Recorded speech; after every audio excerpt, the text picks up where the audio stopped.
The first day we got our orders, and we were here in Connecticut, and we got our orders, and we looked at it, we're like, wow, 555 days. That's what was printed on our orders, and we kind of like all had a quiet moment. We're like, oh my God, what are we getting ourselves into? We called each other, who, are you gonna go, dude? Do you think you wanna go? And then when I heard some names, okay, count me in.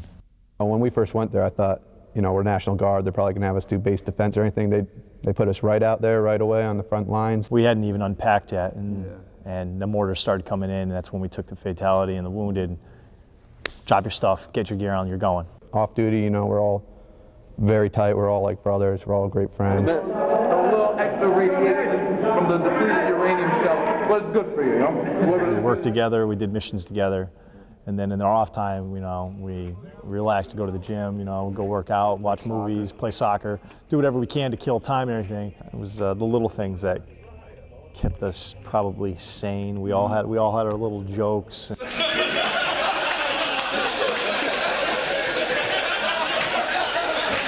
That's definitely an important tool to a soldier is humor, no matter how bad the situation is.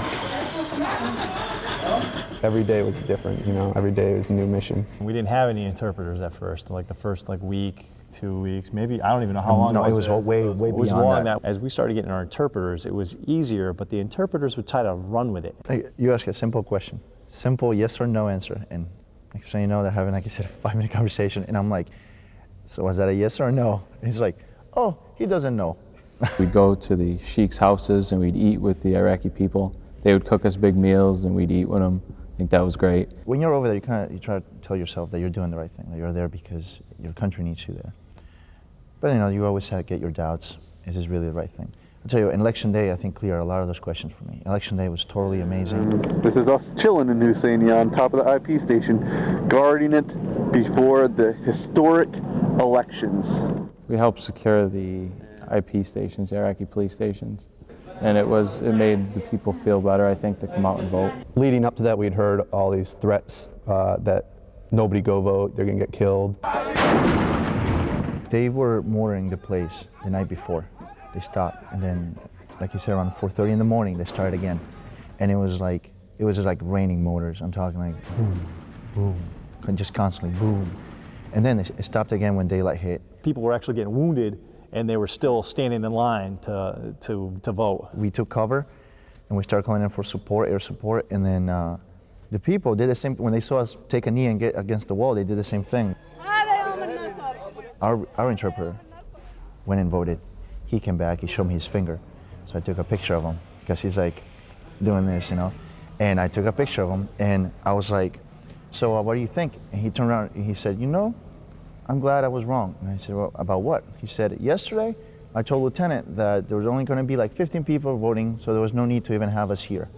But today it's more like 1,500. Throughout the thing, most of the people were happy for us to be there. When we go through the cities, they would wave on the side of the road, jump up and down.